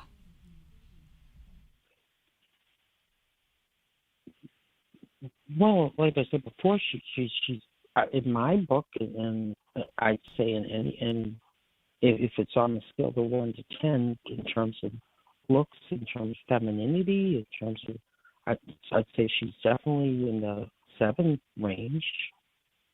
She works every day. She's a size 4. She keeps herself up. She's, definitely a looker. She's very feminine, very fit, very supportive. Great attitude. I don't know how much more I can say about her. Okay. And I'm asking you is, what do you think she qualifies for? Is what I'm asking. Well, personally, I think she may. I don't want to put him down. I think he's a great guy, but I think if she qualifies definitely for him, or he could he's looking for a better job and and to make more of an income, and she's supportive of that. But she's always wanted. So in other words, your daughter has expressed that she thinks she can do better. Well, no, I'm saying that I think, but she's always against what I say. She thinks he's the best. She loves him. She's just like enamored with him. Maybe I'm just speaking from my perspective, and I think he's a great guy too. If I mention a doctor in the hospital, she's like, "Mom, I'm already with the person that I love. He's the one." So I don't want to make it seem. Well, I'm very glad that she thinks that. But the real thing is, he's going to be the one who decides that. He'll be the one who decides whether or not he's the one, and if she's the one. So he'll be the one who makes that decision. What I'm telling you is, I asked you that question because I want you to understand. Stop going off of what you feel or what you think or what you wonder. Take a look at the results she's getting. Take a look at the actions and take a look at the results she's getting. And that will tell you what she actually qualifies for, not what you might feel or wish she did. Okay. Like, so if he's with her and he's made that. I'm not talking about with a ring, but he's made a commitment to be with her in terms of, dating her and possibly moving in and seeing each other. She's always at the parents' house and spending time with his family. And you will see what happens from what they do. In the next year, you're going to have all your answers. You'll have all your answers within the next 12 calendar months. And watch what he does. A ring, do you mean? Or not. Does that mean marriage or not?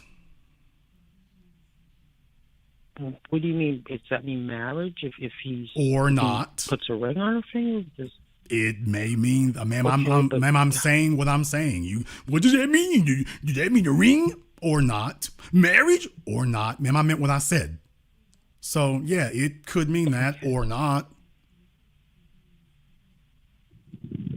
Okay. So you will find out your answers within the next year. She's wasting her time then. You need to listen. You need to listen. Get your miracle ear in. You're not listening. Okay. You will know I'll say this again. You will know all your answers within the next 12 calendar months. If he's made the decision that she is the one, he's going to start working and everything else that he needs to do and whatnot, because he's going to be building a life with her. And there would be, if it's a no-brainer for him, like you're claiming it is for her, then that would be something mutually understood. If, however, she feels it's a no-brainer and he's like, wait a minute, let me think this over, well, that tells you everything you would need to know now, doesn't it? Yes. Yes. So if she's with a guy that she thinks she can control, if she's with a guy whose financial standing is not as good as hers, but he's emotionally safe, because the more aspirational men would be more mature and too difficult for her to deal with because they would actually require too much of her, which is what usually happens with most nurses. Most nurses are usually deficient, and they actually don't qualify for anything more than one of the orderlies at the hospital. No offense, but that's usually what they qualify for. And the parents don't accept it. It's like, that's actually where she's at because the personality ain't right.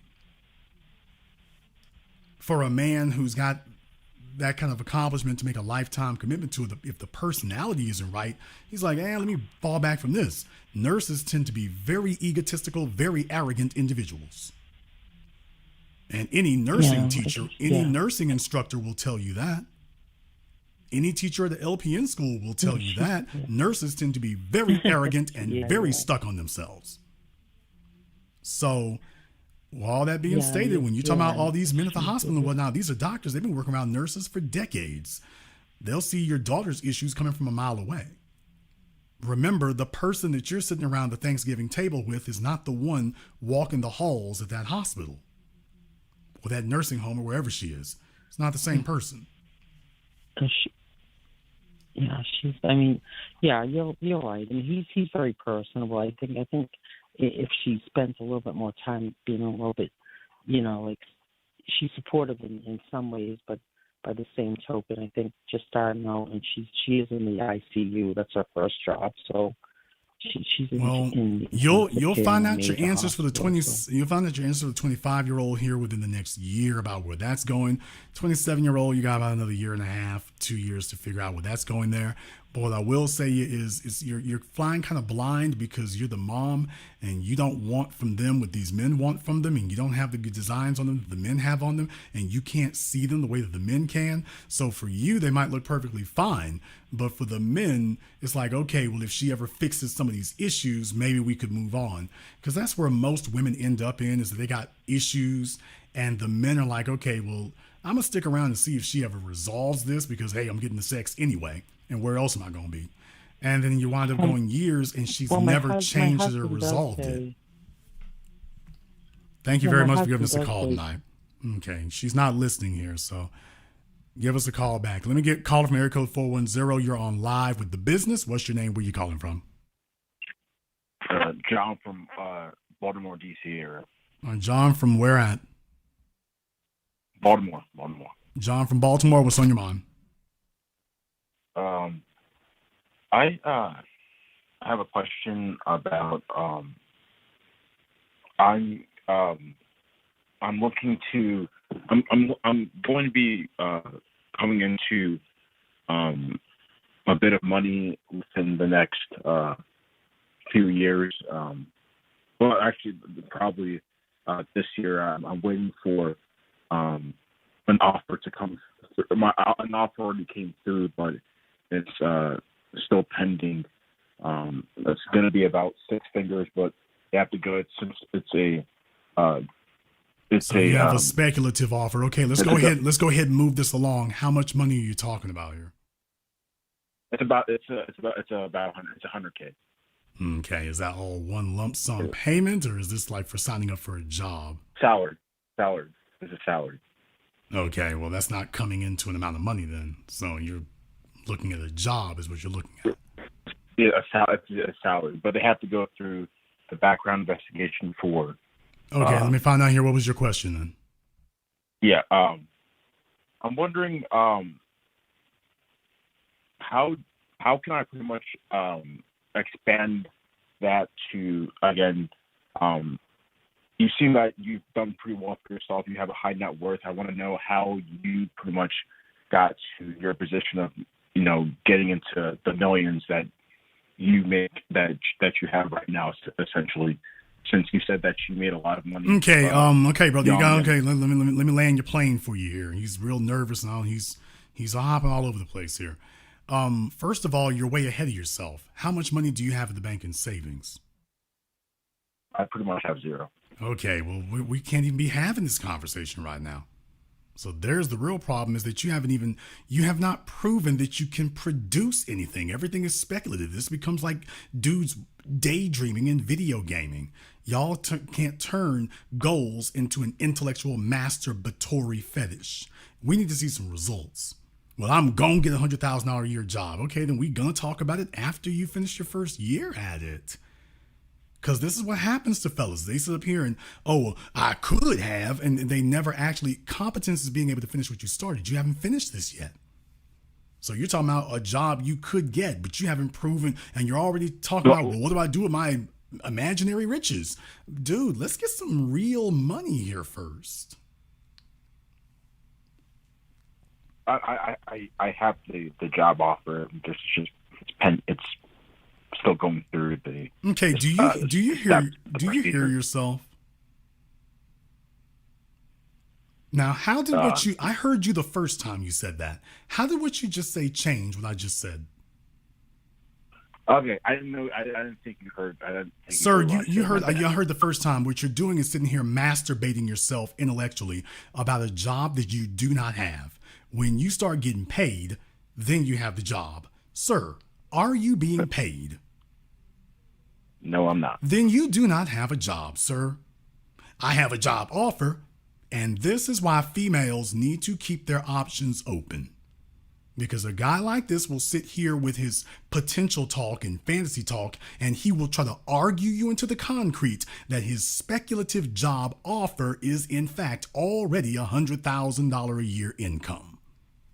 And there's a lot of females who will go for that and pat his hand. Well, ooh, he really is driven. He's driven to talk. And he heard me say that the first time, and he didn't like the fact that, by the way, you saying I ain't got nothing in my hands. You don't. Well, I got an offer. I thought you didn't hear it. You knew I heard it the first time. You just didn't like hearing that you don't have anything. You don't have anything except the hope that you can start, hopefully, potentially, a job. That's what you have. And he's asking, what do you do next? What you do next is keep that job as long as you can. That's what you're going to do next. Because right now, I'm calling it from the beginning here. We're sitting here talking about something you don't even have. Well, I got an offer. Dude, do you have a paycheck? Don't worry, that took care of. This fellow, how many black men got to say something silly like that? You haven't even been paid yet. By the way, if you're hired today and fired in 90 days, then what? That's a good one. So he's already calculating his future wealth and literally has no money in the bank and isn't even working at the job that he's calculating the wealth for. Here's what you do. What you do is hopefully they will call you back, and hopefully they will actually put you to work, and hopefully start you, and hopefully start paying you, and hopefully not fire you. And what you will do is you will live very Spartan. You will eat bologna and cheese sandwiches. You will save up every spare dollar and penny that you possibly can. And you will put that in the bank for the next 2 years. That's what you will do. Morning, noon, and night. That is what you will do. Now, once you've actually got an appreciable amount of money in your hands, I recommend that every person have at least 1 year's income in savings. I recommend that. But whichever you choose to do in that regard, you need to make sure that you are ready for that type of situation. And then maybe you can talk to a CPA or a financial planner or something like that about what you would want to do with it. But right now, we're discussing a nest egg you don't even have for a job that you don't even got. And what I'm saying is, I would be foolish to believe that you're going to execute that 4 steps down the road. You haven't executed the first step yet. Show me you can do this, and then I will actually believe that you're good to follow through on this other. But what I'm saying is, you're already trying to leapfrog forward. We're not there yet. Show me you can actually bring the money in. Then we can start talking about developing and cultivating it, because you're always going to need to save money. The other thing is, are you a member of my Patreon? No, I'm not. Okay. On my Patreon, I've got the credit card workshop. Walks you through what to do to get your credit together, because if you're going to make a six-figure income, you need to also have the credit to go along with it. That makes your life easier. It makes it where you can leverage other people's money and not your own. It's a force multiplier of the income that you do have. It's an essential thing if you're going to have a six-figure income. Not optional. So there's another thing you're going to want to have. But once again, now that's something you want to do now, but that's not something you're going to do 4 or 5 steps down the road. Gotcha. So when are we going to start our new job, sir? Well, they have to. He doesn't know. All right. There you go. After you started your new job, give me a call back. Okay. Thank you very much for giving us a call tonight. This is how young gals get themselves caught up. They meet a dude. He starts spinning all these colorful stories and telling her about how great it's going to be and how wonderful it's going to be. And, oh, baby, I got this, that, and the other. Waiting on that record deal. They're going to call me back for that record deal. Don't worry. I talked to Suge Knight last week. When y'all going to the studio? I'm just waiting on him to call me back. Spoke to him last week. We were smoking some blunts. We chopped it up, and yeah, just waiting on Suge to give me a call back.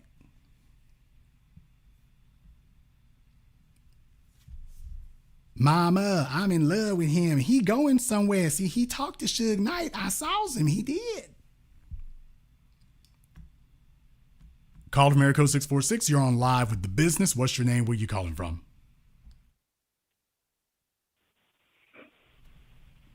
Call from America 646. Last try. You're on live. Okay. Call from America 646 has been abducted. So they will be taking the rest of the night off. 2024 here. The men who don't produce, don't eat. Don't come to us with your pipe dreams. Don't come to us with your big talk. You're not going to get over on that. I meant what I said at the beginning of the program. We're counting results, not talk. Let me explain to you all why that happened there. I ain't beating up on the brother, but this is a teaching moment. Ladies, you all tend to understand this, but you tend to learn it too damn late after you've been run through about 30 or 40 niggas. Fellas talk when they ain't got nothing. And they talk because it works. Jive talk works. Men wouldn't jive talk if it didn't work. Women wouldn't shake their butt cheeks if shaking their butt cheeks didn't work. Well, guess what? Men wouldn't jive talk if jive talking didn't work. Men jive talk because it works. And what he just did here on the phone with me, that works on most females. He doesn't have any accomplishments where he's going to talk you to death about his speculative or potential accomplishment. And he is demanding that you treat this speculative thing as if those are the results you're looking for. These are all those big results you're talking about. This here right here. You don't even have the job yet. Yeah, but they're waiting to call me. So see, you need to start respecting me on that. As opposed to, hey man, we'll have this conversation when I got something to bring you.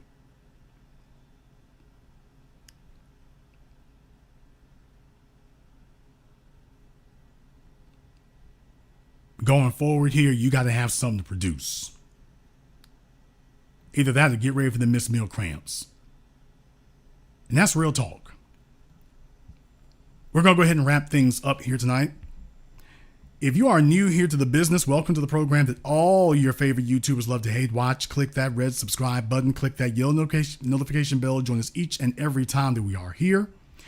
If you haven't joined our Patreon, the link is in the description. We do it every weekend, 12 noon Central Time. You are certainly invited to join us.